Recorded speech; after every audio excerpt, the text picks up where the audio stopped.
அனைவருக்கும் வணக்கம். எதிர்நீச்சல் தொடர்கிறது சீரியலில் இன்றைக்கி எபிசோடில் என்ன நடக்குதுன்னு தான் இந்த வீடியோவில் பார்க்க போகிறோம். ஈஸ்வரி குணமாக இருக்கிறதா இது வரைக்கும் ரகசியமாக வச்சுட்டு இருந்த விசாலாட்சி அந்த உண்மையை ஆதி குணசேகரன் கிட்ட சொன்னதும் அதிர்ச்சி ஆகுறாரு. தனக்கு எதிராக சாட்சி சொல்ல யாரும் இல்லைன்னு நினச்சிட்டு இருந்த அவர் இப்போ குழப்பத்தில் இருக்கிறாரு. விசாலாட்சி நேராக அவகிட்ட பேசும்போது ஈஸ்வரிக்கு ஏதாவது நடந்தால் நான் சும்மா இருக்க மாட்டேன் அப்படின்னு சொல்லி எச்சரிக்கிறாங்க. இதனால் ஆதி குணசேகரன் அமைதியாக யோசிக்க ஆரம்பிக்கிறாரு.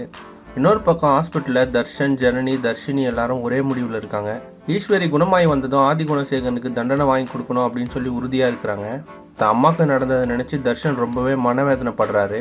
இந்த நேரத்தில் டாக்டர் வந்து ஈஸ்வரி முழுமையாக குணமாயிட்டாங்க அப்படின்னு சொல்லி சொல்கிறாரு. இதை கேட்டதும் எல்லாரும் ரொம்ப மகிழ்ச்சியோடு காத்துட்டு இருக்கிறாங்க. கொஞ்ச நேரத்தில் ஈஸ்வரி வெளியே வராங்க. அவரை பார்த்ததும் தர்ஷினி ஓடி வந்து கட்டி பிடிக்கிறாங்க. அதுக்கப்புறம் ரேணுகா, நந்தினி, ஜனனி எல்லாரும் அவங்கள உணர்ச்சியோட கட்டி பிடிக்கிறாங்க. சக்தியும் அவங்களோட காலில் விழுந்து அழுகுறாரு. இந்த சந்தோஷமான தருணம் எல்லாருக்குமே நிம்மதியை கொடுத்துச்சு. ஆனால் இனி என்ன நடக்க போகுது அப்படின்றது ஒரு கேள்வியாக இருக்குது. ஈஸ்வரி சாட்சி சொல்வாரா இல்லை இந்த நிலைமையை மாற்ற ஆதி குணசேகரன் முயற்சி பண்ணுவாரா அப்படின்றத அடுத்தடுத்த எபிசோடில் பார்த்து தெரிஞ்சுக்கலாம். இந்த மாதிரி எதிர்நீச்சல் தொடர்கிறது சீரியல் அப்டேட்ஸ்க்கு நம்ம சேனலை சப்ஸ்கிரைப் பண்ணுங்கள். ஃப்ரெண்ட்ஸ் அண்ட் ஃபேமிலிக்கு ஷேர் பண்ணுங்கள்.